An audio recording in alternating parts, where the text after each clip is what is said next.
വിവിധ രീതിയിലുള്ള ക്യാൻസറുകൾ ഇന്ന് വളരെയധികം കൂടി വരുന്നു. പ്രത്യേകിച്ച് ബ്രസ്റ്റ് ക്യാൻസർ, കോളോറെക്ടൽ ക്യാൻസറുകൾ, ശ്വാസകോശാർബുദം, ലിവർ ക്യാൻസറുകളൊക്കെ ഇന്ന് വളരെയധികം കൂടി വരുന്നു. പലപ്പോഴും ഈ ക്യാൻസറിൻ്റെ രോഗലക്ഷണങ്ങൾ നേരത്തെ തിരിച്ചറിയാതിരിക്കുകയും അത് വളരെയധികം മൂർച്ഛിച്ചതിന് ശേഷമാണ് പല രോഗികളും ഡോക്ടർമാരുടെ അടുത്ത് എത്തുന്നതും അല്ലെങ്കിൽ ക്യാൻസറിന് ചികിത്സ തേടിയെത്തുന്നതും. ഇത് തന്നെ പലപ്പോഴും ആ ഒരു രോഗിയുടെ അവസ്ഥ വളരെ മോശം അവസ്ഥയിലേക്ക് പോകുന്നതിന് കാരണമാവാറുണ്ട്. അപ്പോൾ ഈ രോഗലക്ഷണങ്ങളെ മുൻകൂട്ടി തിരിച്ചറിയുക എന്നുള്ളത് അല്ലെങ്കിൽ ക്യാൻസറിനെ നേരത്തെ കണ്ടെത്തുക എന്നുള്ളത് ഏറ്റവും ഇമ്പോർട്ടൻ്റ് ആയിട്ടുള്ളൊരു കാര്യമാണ്. ഇത് മനസ്സിലാക്കിയാൽ തന്നെ പലപ്പോഴും ഒരുപാട് ക്യാൻസറുകൾക്ക് ഇന്ന് കൃത്യമായിട്ടുള്ള ചികിത്സയും അത് പൂർണ്ണമായിട്ടും മാറുന്ന രീതിയിലുള്ള ചികിത്സകൾ വരെ ഇന്ന് അവൈലബിൾ ആണ്. അതുകൊണ്ട് ഇതിന് ഏറ്റവും ഇമ്പോർട്ടൻ്റ് ആയിട്ടുള്ളൊരു കാര്യമാണ് നേരത്തെ ഈ രോഗാവസ്ഥകളെ മനസ്സിലാക്കുകയും അത് കണ്ടെത്തി ചികിത്സിക്കുക എന്നുള്ളതും. ഇന്ന് നമ്മൾ സംസാരിക്കാൻ ഉദ്ദേശിക്കുന്നത് ക്യാൻസർ രോഗത്തിന് മുൻപേ കാണിക്കുന്ന നമ്മുടെ ശരീരം പുറപ്പെടുവിക്കുന്ന 10 ലക്ഷണങ്ങളാണ് ഇന്ന് നമ്മൾ സംസാരിക്കുന്നത്. ഞാൻ doctor Muhammad Aslam, Medicare homeopathic speciality medical centre കൺസൾട്ടൻറ്റും മെഡിസിനൽ ഹോമിയോപ്പതി പെരിന്തൽമണ്ണ വിസിറ്റിംഗ് കൺസൾട്ടൻറ്റുമാണ്.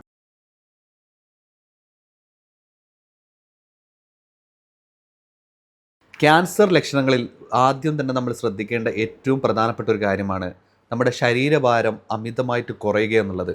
മറ്റ് രോഗലക്ഷണങ്ങളൊന്നുമില്ല, പക്ഷേ മറ്റു പ്രശ്നങ്ങളൊന്നുമില്ലെങ്കിലും വളരെ പെട്ടെന്ന് തന്നെ നമ്മൾ മെലിഞ്ഞ് മെലിഞ്ഞ് ഉണങ്ങി വരുന്ന പോലെ, അല്ലെങ്കിൽ സുഹൃത്തുക്കളൊക്കെ ചോദിക്കും എന്താണ് വളരെയധികം കാഴ്ചയിൽ തന്നെ നന്നായിട്ട് മെലിയുന്നുണ്ടല്ലോ, വല്ല അസുഖമുണ്ടോ എന്നുള്ളത് പല ആളുകളോടും ചോദിക്കാറുണ്ട്. ചിലപ്പോൾ ഡയബറ്റിസ് പോലെയുള്ള അസുഖങ്ങളിലോ ജീവിതശൈലി രോഗങ്ങളിലോ ഒക്കെ ഇത്തരം മെലിച്ചിലുകൾ വരാം. പക്ഷേ ഇത്തരം കണ്ടീഷനൊന്നും ഇല്ലെങ്കിൽ പോലും ശക്തമായിട്ട് നമ്മുടെ കൊഴുപ്പ് നമ്മുടെ ശരീരത്തിൽ നിന്ന് ഉരുകിത്തീരുന്ന പോലെ വളരെ പെട്ടെന്ന് മെലിയുന്ന, അല്ലെങ്കിൽ ഒരു മാസത്തിൽ തന്നെ 4-5 കിലോ കുറയുന്ന ഒരു അവസ്ഥയുണ്ടെങ്കിൽ അത് ക്യാൻസറിൻ്റെ വല്ല ലക്ഷണങ്ങളാണോ എന്നുള്ളത് നമ്മൾ കൃത്യമായിട്ട് ശ്രദ്ധിക്കേണ്ട ഒരു കാര്യമാണ്. പലപ്പോഴും നമ്മുടെ ക്യാൻസർ കോശങ്ങൾ അമിതമായിട്ട് പെരുകുന്നതാണ് ക്യാൻസർ കോശങ്ങളുടെ ഒരു പ്രത്യേകത.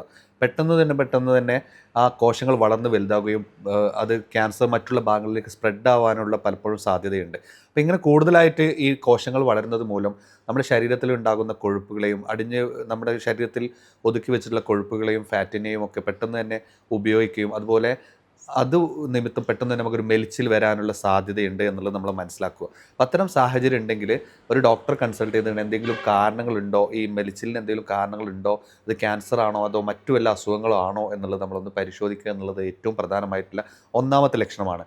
പിന്നീട് രണ്ടാമതായിട്ടുള്ള ശരീരം കാണിക്കുന്ന ഒരു ലക്ഷണമാണ് അമിതമായിട്ടുള്ള ക്ഷീണം. അപ്പം നമ്മൾ എവിടെയെങ്കിലുമൊക്കെ ഒന്ന് പോയി ജോലിയൊക്കെ ചെയ്ത് വരുമ്പോഴേക്കന്നെ അമിതമായിട്ടുള്ള തളർച്ച, അല്ലെങ്കിൽ നമുക്ക് ജോലി പൂർത്തിയാക്കാൻ കഴിയാത്തൊരവസ്ഥ, പെട്ടെന്ന് തന്നെ ടയേർഡായി പോകുന്ന അവസ്ഥ, പെട്ടെന്ന് ഒന്ന് കിടക്കണം, അല്ലെങ്കിൽ ക്ഷീണമാണ്, ഒന്നും ചെയ്യാൻ സാധിക്കുന്നില്ല, നമ്മൾ സ്ഥിരമായിട്ട് ചെയ്തിരുന്ന കാര്യങ്ങൾ പോലും ക്ഷീണം മൂലം നമുക്ക് ചെയ്യാൻ സാധിക്കുന്നില്ല എന്നുള്ളതും, അല്ലെങ്കിൽ അമിതമായിട്ടുള്ള വിയർപ്പും ക്ഷീണവും ഒക്കെ ഇതിൻ്റെ ലക്ഷണങ്ങളാവാം. അപ്പോൾ ഈ വെയിറ്റ് കുറഞ്ഞതോടൊപ്പം തന്നെ ഇത്തരം ക്ഷീണങ്ങൾ എന്തെങ്കിലും ഉണ്ടെങ്കിൽ നമ്മൾ കൃത്യമായിട്ട് ഇത് ക്യാൻസറിൻ്റെ വല്ല ലക്ഷണങ്ങളാണോ എന്നുള്ളത് നമ്മൾ ശ്രദ്ധിക്കേണ്ടതാണ്. മൂന്നാമതായിട്ട് ഉണ്ടാകുന്ന മറ്റൊരു ലക്ഷണമാണ് അമിതമായിട്ടുള്ള രക്തസ്രാവം. നമ്മുടെ മലത്തിലൂടെ ഉണ്ടാകുന്ന രക്തവാർച്ച, അല്ലെങ്കിൽ നമ്മൾ പൈൽസ് ആണെന്നൊക്കെ തെറ്റിദ്ധരിച്ചുകൊണ്ട് കുറേ കാലം നമ്മൾ പൈൽസിൻ്റെതാണ് ബ്ലീഡിംഗ് ആണെന്നൊക്കെ വിചാരിച്ചുകൊണ്ട് നിൽക്കും. പക്ഷേ അത് ചിലപ്പോൾ വല്ല റെക്ടൽ ക്യാൻസറോ അല്ലെങ്കിൽ കോളോറെക്ടൽ ക്യാൻസർ പോലത്തെ രോഗങ്ങളായിരിക്കാം. അത് അങ്ങനെ എന്തെങ്കിലും പ്രശ്നങ്ങളുണ്ടോ എന്നുള്ളത് നമ്മൾ അനലൈസ് ചെയ്യുക, നിർബന്ധമായിട്ട് അതിന് വേണ്ട ടെസ്റ്റുകൾ ചെയ്യുക എന്നുള്ളതാണ് നീണ്ടു നിൽക്കുന്ന ഇത്തരം രക്തവാർച്ചകളുണ്ടെങ്കിൽ ശ്രദ്ധിക്കേണ്ടത്. അതുപോലെ തന്നെ മെൻസ്ട്രൽ കംപ്ലയിൻറ്റ്, ഈ മെൻസസിൽ ഉണ്ടാകുന്ന ഇറഗുലാരിറ്റി, അതോടൊപ്പം തന്നെ അമിതമായിട്ടുള്ള ബ്ലീഡിങ്, അല്ലെങ്കിൽ മാസമുറ നിന്നതിന് ശേഷം, സ്ത്രീകളിലൊക്കെ മാസക്കുളി നിന്നതിന് ശേഷം ഒരു 50 വയസ്സിന് ശേഷമോ അല്ലെങ്കിൽ അതിന് ശേഷമൊക്കെ ഉണ്ടാകുന്ന സെർവിക്കൽ ബ്ലീഡിംഗ് ഒക്കെ എന്തെങ്കിലും സെർവിക്കൽ ക്യാൻസറുകളുടെ ലക്ഷണങ്ങളാണോ എന്നുള്ളതും നമ്മൾ പരിശോധിക്കപ്പെടേണ്ടത് നിർബന്ധമാണ്. പിന്നീട് രക്തസ്രാവത്തിൽ തന്നെ നമ്മുടെ ചുമക്കുമ്പോഴോ ഒക്കെ കഫത്തിലൊക്കെ ഉണ്ടാകുന്ന രക്തം ചിലപ്പോൾ ശ്വാസകോശ അർബുദത്തിൻ്റെ ലക്ഷണങ്ങളായിരിക്കാം. അപ്പോൾ നമ്മൾ ചിലപ്പോൾ തുപ്പുമ്പോഴൊക്കെ കിട്ടുന്ന രക്തം അത് നിസ്സാരമാക്കി കളയരുത്. അതിൽ എന്തെങ്കിലും TBയുടെ അസുഖങ്ങളാണോ അല്ലെങ്കിൽ ക്യാൻസറിൻ്റെ അസുഖങ്ങളാണോ മറ്റു വല്ല അസുഖങ്ങളാണോ എന്നുള്ളത് കൃത്യമായിട്ട് നമ്മൾ പരിശോധിക്കാൻ നമ്മൾ തയ്യാറാവുക എന്നുള്ളതും ഈ ഒരു ക്യാൻസറിൻ്റെ ആരംഭ ലക്ഷണങ്ങളെ നമ്മൾ ശ്രദ്ധിക്കേണ്ട മൂന്നാമത്തെ കാര്യമാണ്. ഇനി നാലാമതായിട്ട് നമ്മുടെ സ്കിന്നിൽ ഉണ്ടാകുന്ന ചേഞ്ചസ്. നമ്മുടെ സ്കിന്നിൽ ഒട്ടനവധി ചേഞ്ചസ് വരാം. ചിലപ്പോൾ മുറിവുകൾ ഉണങ്ങാതിരിക്കുക, നീണ്ടു നിൽക്കുന്ന മുറിവുകൾ, കാലങ്ങളോളം ചിലപ്പോൾ മുറിവുകൾ ഉണങ്ങാതെ ചിലപ്പോൾ പഴുത്ത് വരുന്നു, അത് ചിലപ്പോൾ അതിൻ്റെ വലിപ്പം കൂടി വരുന്നു, അല്ലെങ്കിൽ ഒരു ഇൻഫെക്ഷൻ എപ്പോഴും മാറാത്തൊരവസ്ഥയുണ്ടെങ്കിൽ അതും നമ്മൾ ശ്രദ്ധിക്കേണ്ട ഒരു കാര്യമാണ്.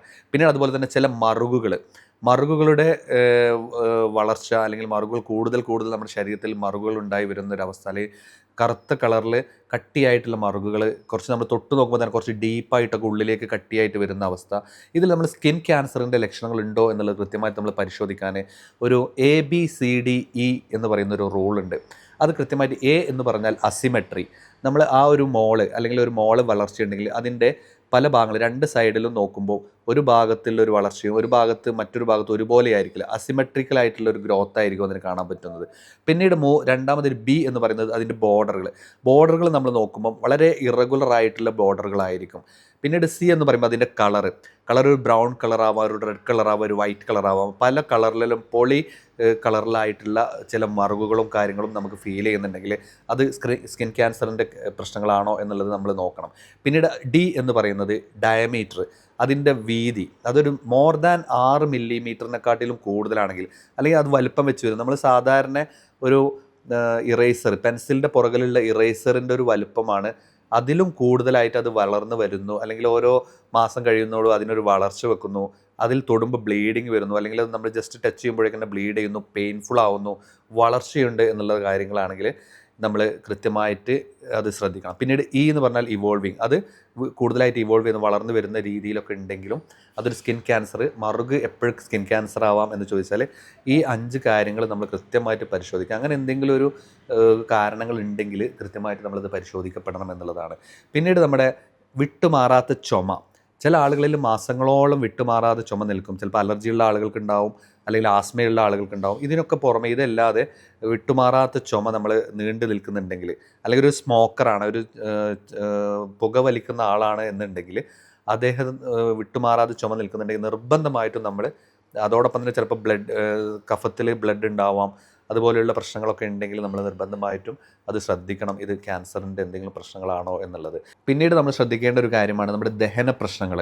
വിട്ടുമാറാത്ത ദഹന പ്രശ്നങ്ങൾ, നമുക്ക് ഗ്യാസ്ട്രൈറ്റിസ്, നെഞ്ചരിച്ചിൽ, പൊളിച്ചു തികട്ടൽ, വയറിൽ ശക്തമായിട്ടുള്ള വേദനകൾ, അല്ലെങ്കിൽ ചുമക്കുമ്പോഴോ തുപ്പുമ്പോഴൊക്കെ ചെറിയ ബ്ലഡിൻ്റെ കാര്യങ്ങൾ വരിക, ഇത്തരം കാര്യങ്ങളൊക്കെ ഉണ്ടെങ്കിൽ, ദഹന പ്രശ്നങ്ങൾ വിട്ടുമാറുന്നില്ലെങ്കിൽ, അല്ലെങ്കിൽ ഭക്ഷണത്തിനോടൊരു വിരക്തി തോന്നുക, നമുക്ക് ഭക്ഷണമൊന്നും വേണ്ട, കഴിക്കണമെന്ന് തോന്നുന്നില്ല, അല്ലെങ്കിൽ എല്ലാ ഭക്ഷണത്തിനോടും മടുപ്പ് വരുന്നൊരു സാഹചര്യം, ഇതൊക്കെ ഉണ്ടെങ്കിൽ വൈറസ് സംബന്ധമായിട്ടുള്ള എന്തെങ്കിലും ക്യാൻസറുകൾ എന്തെങ്കിലും നമ്മുടെ ശരീരത്തിൽ വളരുന്നുണ്ടോ എന്നുള്ളത് നമ്മൾ കൃത്യമായിട്ട് ശ്രദ്ധിക്കുക. ഇത്തരം ആളുകളിലൊക്കെ പലപ്പോഴും ഹിമോഗ്ലോബിൻ്റെ ലെവലൊക്കെ വളരെയധികം താഴ്ന്നു പോകണം. എവിടെയെങ്കിലുമൊക്കെ ഒരു ഇൻറ്റേർണൽ ബ്ലീഡിംഗ് ഒക്കെ ഉണ്ടായിട്ടൊക്കെ ചിലപ്പോൾ ബ്ലഡിൻ്റെ അളവൊക്കെ കുറയുന്നതും അതുവഴി വിളർച്ച പോലത്തെ രോഗാവസ്ഥയും അവരിൽ കാണാറുണ്ട്. അപ്പോൾ നമ്മുടെ കാണുമ്പോൾ തന്നെ നമുക്കൊരു വിളർച്ചയും കാര്യങ്ങളും വിട്ടുമാറാതെ നിൽക്കുന്നുണ്ടെങ്കിൽ, അല്ലെങ്കിൽ ഹീമോഗ്ലോബിൻ്റെ ലെവൽ എത്ര നമ്മൾ ഭക്ഷണം കഴിച്ചിട്ടും മരുന്ന് കഴിച്ചിട്ടും ഹീമോഗ്ലോബിൻ ലെവൽ ഇമ്പ്രൂവ് ചെയ്യുന്നില്ല എന്നുണ്ടെങ്കിലൊക്കെ എന്തെങ്കിലും ഒരു ക്യാൻസർ കൊണ്ടാണോ, അല്ലെങ്കിൽ എന്തെങ്കിലും ഒരു ഇൻറ്റേർണൽ ബ്ലീഡിങ്ങോ കാരണമാണോ ഇത്തരം പ്രശ്നങ്ങൾ ഉള്ളത് എന്നുള്ളത് നമ്മൾ കൃത്യമായിട്ട് മനസ്സിലാക്കേണ്ട ഒരു കാര്യമാണ്. പിന്നീട് ക്യാൻസറിൻ്റെ ലക്ഷണങ്ങളിൽ ശരീരത്തിൽ വളരുന്ന ചില മുഴകൾ, പ്രത്യേകിച്ച് ബ്രസ്റ്റിലൊക്കെ ഉണ്ടാകുന്ന ചില മുഴകൾ വിട്ടുമാറാതെ നമ്മൾ ചിലപ്പം സ്ത്രീകൾ പലപ്പോഴും ശ്രദ്ധിക്കാറില്ല, അല്ലെങ്കിൽ അത് ശ്രദ്ധിക്കാതെ അവർ ഒഴിവാക്കി വിടും, ഇത് കുഴപ്പമില്ല എന്നുള്ള രീതിയിൽ. അങ്ങനെ എന്തെങ്കിലും ഒരു വളർച്ച ഉണ്ടെങ്കിൽ അവർ സെൽഫായിട്ട് തന്നെ അവരുടെ ബ്രസ്റ്റ് എക്സാമിൻ ചെയ്തുകൊണ്ട് എന്തെങ്കിലും നമുക്കൊരു തടിപ്പ് തോന്നുന്നു, അല്ലെങ്കിൽ നിപ്പിൽ നിന്ന് എന്തെങ്കിലും ഡിസ്ചാർജ് തോന്നുന്നു, അല്ലെങ്കിൽ നിപ്പിൽ നിന്ന് ബ്ലീഡിങ് തോന്നുന്നു, അല്ലെങ്കിൽ നിപ്പിൾ ഉള്ളിലേക്ക് വലിയുന്ന പോലെ തോന്നുന്നു, നമ്മുടെ കക്ഷത്തിലൊക്കെ കഴലകൾ വളരുന്ന പോലെ തോന്നുന്നു, ഈ മുഴകളും വലിപ്പം വെച്ച് വളരെ ഹാർഡായിട്ട് നമ്മൾ തൊട്ട് നോക്കുമ്പോഴൊക്കെ അധികം മൂവ് ചെയ്യാത്ത രീതിയിൽ വളരെ ഹാർഡായിട്ട് പെയിൻലെസ് ആയിട്ടുള്ള മുഴകളൊക്കെ ഉണ്ടെങ്കിൽ അത് നമ്മൾ ശ്രദ്ധിക്കണം. അതിന് വേണ്ട ടെസ്റ്റുകൾ എന്താണെന്ന് ഒരു ഡോക്ടറുടെ നിർദ്ദേശപ്രകാരം നമ്മൾ ചെയ്യാൻ ശ്രമിക്കണം എന്നുള്ളതും ഏറ്റവും പ്രധാനമാണ്. പിന്നീട് വിട്ടുമാറാത്ത പനി, ചില ആളുകൾ ഇപ്പോൾ നമ്മൾ സാധാരണ ഈ വൈറൽ ഫീവർ സീസണിലൊക്കെ പനികൾ വരും, കുറച്ച് കഴിഞ്ഞാൽ ചിലപ്പം ആ ഒരു പ്രതിരോധക്കുറവാനും വീണ്ടും വരാം. അത്തരം പനികളല്ല, പക്ഷേ മറ്റു പ്രശ്നങ്ങളൊന്നും ഇല്ലാതെ ഒരു ശരീരത്തിലൊരു രാപ്പനി പോലെ, അല്ലെങ്കിൽ ഇങ്ങനെ ഒരു പനിക്കുന്ന ഫീല്, ഒരു ക്ഷീണം, അത് നമുക്ക് എന്താണ് കാരണമെന്നറിയാത്ത പല ടെസ്റ്റുകളും നമ്മൾ ചെയ്യുമ്പോഴും അതിലൊന്നും പ്രത്യേകിച്ചൊന്നും കാണുന്നില്ല. ഈ പനി വിടാത്തൊരവസ്ഥയുണ്ടെങ്കിൽ ഇതും ക്യാൻസറിൻ്റെ എന്തെങ്കിലും കാരണങ്ങളുണ്ടോ എന്നുള്ളത് നമ്മൾ നിർബന്ധമായിട്ട് അനലൈസ് ചെയ്യേണ്ട ഒരു കാര്യമാണ്. അപ്പോൾ ഈ ലക്ഷണങ്ങളൊക്കെ നമ്മൾ കാണുകയാണെങ്കിൽ നമ്മൾ ശരീരത്തിലുണ്ടാകുന്ന മുഴകൾ, അല്ലെങ്കിൽ ബ്ലീഡിങ്ങിലുണ്ടാകുന്ന വ്യത്യാസം, നമ്മുടെ ദഹനത്തിലുണ്ടാകുന്ന പ്രശ്നങ്ങൾ, വിട്ടുമാറാത്ത പനി, അതുപോലെ ക്ഷീണം, അതുപോലെ വെയ്റ്റ് ലോസ്, അതുപോലെ നമ്മുടെ ചുമ, ശബ്ദത്തിനുണ്ടാകുന്ന മാറ്റങ്ങൾ, ശബ്ദത്തിൽ ഇടർച്ചയോ അല്ലെങ്കിൽ ശബ്ദം സാധാരണ രീതിയിൽ കിട്ടാത്ത അവസ്ഥ, ഇത്തരം കാര്യങ്ങളൊക്കെ പലപ്പോഴും ക്യാൻസറിൻ്റെ തുടക്ക ലക്ഷണങ്ങളായിട്ട് കാണാറുണ്ട്. ഇപ്പോൾ ഈ ലക്ഷണങ്ങളൊന്നും ഇല്ലാതെയും ക്യാൻസർ ഉണ്ടാവും. പിന്നെ ഈ ലക്ഷണങ്ങളൊക്കെ ഉണ്ട് എന്ന് വിചാരിച്ച് 100% അത് ക്യാൻസറായി കൊള്ളണമെന്നുമില്ല. അപ്പോൾ അതുകൊണ്ട് അത് എന്താണ് എന്നുള്ളത് അതിന് എക്സ്പേർട്ടായിട്ടുള്ള ഒരാളുടെ അഭിപ്രായം തേടുക, ഒരു ഡോക്ടറെ കൺസൾട്ട് ചെയ്യുക, എന്നിട്ട് ആ ഡോക്ടറോട് നിങ്ങളുടെ കാര്യങ്ങൾ പറയുക. നിങ്ങളുടെ സിംറ്റംസ്, പല രോഗികളും സാധാരണ ചെയ്യുന്നത് അവരുടെ സിംറ്റംസ് പലപ്പോഴും മാസ്ക് ചെയ്ത് അവർ ഡോക്ടറോട് പറയില്ല, ഡോക്ടറോട് മറച്ചു വെക്കും, അല്ലെങ്കിൽ വീട്ടുകാരോട് മറച്ചു വെക്കും. ഒരു രോഗമുണ്ടായാൽ അത് മറച്ചു വെച്ച് വളരെ മോശമാവുന്ന ഒരു അവസ്ഥയിലാണ് പലപ്പോഴും ഒരു ഡോക്ടറെ അടുത്ത് ഇത്തരം സാഹചര്യങ്ങൾ എത്താറുള്ളത്. ഒരു മുഴയുണ്ടായിട്ട് നമുക്ക് കാണാൻ പാടില്ലാത്ത സ്ഥലങ്ങളിൽ മുഴ വല്ലതും വന്നു കഴിഞ്ഞിട്ട് അത് പലപ്പോഴും വൈകിയാണ് അവരുടെ വീട്ടുകാരൊക്കെ അറിയാറുള്ളത്. അല്ലെങ്കിൽ ഇത്തരം സിംറ്റംസൊക്കെ അറിയുമ്പോൾ മാത്രമാണ് ഒരു ചികിത്സയ്ക്ക് എത്താറുള്ളത്. അപ്പോൾ നമ്മൾ ശ്രദ്ധിക്കേണ്ടത് ഏതൊരു രോഗമാണെങ്കിലും നമ്മുടെ ശരീരം അതിന് മുമ്പേ ഒരുപാട് ലക്ഷണങ്ങൾ നമുക്ക് തുറന്ന് കാണിച്ചു തരും. ഈ തുറന്ന് കാണിച്ചു തരുന്ന കാര്യങ്ങളിൽ നമ്മൾ പേടിയോ മടിയോ ഒന്നും കൂടാതെ നിങ്ങളുടെ ഫാമിലി ഡോക്ടർ ആയിക്കോട്ടെ, നിങ്ങളുടെ അടുത്തുള്ളൊരു ഡോക്ടറെ അല്ലെങ്കിൽ ഒരു എക്സ്പേർട്ട് ആയിട്ടുള്ള ഒരാളുടെ ഒരു അഭിപ്രായം തേടുക. അതിപ്പോൾ ഇന്ന് പലപ്പോഴും കണ്ടുവരുന്ന ഒരു ശീലം എന്ന് പറഞ്ഞാൽ നമ്മൾ ഗൂഗിളിലും അല്ലെങ്കിൽ മറ്റു AI ഒക്കെ സഹായത്തോടൊക്കെ പല ആളുകളും ഇന്ന് തങ്ങളുടെ ലക്ഷണങ്ങളൊക്കെ അടിച്ചുകൊണ്ട് അവർ അതിന് വേണ്ടിയിട്ട് സ്വയം ചികിത്സ സ്വീകരിക്കുന്നതും കാണാറുണ്ട്. അതും വളരെയധികം തെറ്റായിട്ടുള്ള കാര്യമാണ്. അപ്പം അതിൽ പല നമുക്ക് അഡ്വൈസുകളും അല്ലെങ്കിൽ ഗൂഗിളിൻ്റെയൊക്കെ റിപ്പോർട്ടിലും അല്ലെങ്കിൽ നമ്മൾ സെർച്ച് ചെയ്യുന്ന കാര്യത്തിലൊക്കെ പല കാര്യങ്ങളും നമ്മൾ കേട്ടുകൊണ്ട് ചിലപ്പോൾ നമ്മൾ അമിതമായിട്ട് ആവലാതിയും ആദിയും വരാനും അത് മാനസിക പ്രശ്നങ്ങളിലേക്കും മാനസിക സംഘർഷങ്ങളിലേക്കും ചിലപ്പോൾ നമുക്ക് അത്ര രോഗമൊന്നും ഉണ്ടാവില്ല. ആ രോഗമാണെന്ന് വിചാരിച്ച് നമ്മൾ അമിതമായിട്ട് ടെൻഷൻ അടിച്ച് മാസങ്ങളും കൊല്ലങ്ങളും കഴിച്ചു കൂട്ടാറുണ്ട്. ഇതിൻ്റെ ഒന്നും ആവശ്യമില്ല. കൃത്യമായിട്ട് എക്സ്പേർട്ട് ആയിട്ടുള്ള ഒരു ഡോക്ടറുടെ അടുത്ത് നിങ്ങളുടെ വിവരങ്ങൾ കൃത്യമായിട്ട് ഷെയർ ചെയ്യാം. ഈ കാര്യങ്ങൾ നിങ്ങളുടെ ആ ഡോക്ടറുടെ അഭിപ്രായ പ്രകാരമുള്ള ടെസ്റ്റുകൾ ചെയ്യുക.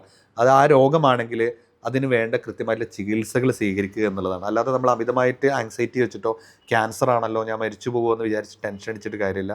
അതിന് കൃത്യമായിട്ടുള്ള ചികിത്സകളുള്ള സാഹചര്യങ്ങൾ ഉപയോഗപ്പെടുത്തുക എന്നുള്ളതാണ് ഇന്നത്തെ വീഡിയോകൾ. ഇത് ഏറ്റവും പ്രധാനമായിട്ടുള്ളൊരു വിഷയമാണ്. ഇത് നിങ്ങളുടെ സുഹൃത്തുക്കൾക്കും ഈ ഒരു ലക്ഷണങ്ങൾ തിരിച്ചറിയുക എന്നുള്ളതാണ് ഏറ്റവും ഇമ്പോർട്ടൻ്റ് ആയിട്ടുള്ളത്. നിങ്ങളുടെ സുഹൃത്തുക്കൾക്കും നിങ്ങളുടെ ഫാമിലി അംഗങ്ങളിലേക്കും ഈ ഒരു മെസ്സേജ് ഒന്ന് ഷെയർ ചെയ്ത് കൊടുക്കുക. ഈ നമ്മൾ ഈ സംസാരിച്ച വിഷയങ്ങളുമായിട്ട് എന്തെങ്കിലും ക്യാൻസറുമായിട്ട് ബന്ധപ്പെട്ട നിങ്ങളുടെ സംശയങ്ങൾക്കോ അല്ലെങ്കിൽ ഇപ്പോൾ ഈ പറഞ്ഞ രീതിയിൽ എന്തെങ്കിലും നിങ്ങളുടെ അസുഖങ്ങളായിട്ട് ബന്ധപ്പെട്ട വിഷയങ്ങളുണ്ടെങ്കിലോ നിങ്ങൾക്ക് നേരിട്ട് ബന്ധപ്പെടാം, അല്ലെങ്കിൽ ഓൺലൈനിൽ കൺസൾട്ട് ചെയ്യാം. ഈ വീഡിയോയിൽ കാണിക്കുന്ന നമ്പറിൽ നിങ്ങൾക്ക് കണക്ട് ചെയ്യാവുന്നതാണ്. ഈ വിഷയങ്ങൾ ഞാൻ നിങ്ങളുമായി അവതരിപ്പിച്ചത് ഡോക്ടർ മുഹമ്മദ് അസ്ലം. നന്ദി, നമസ്കാരം.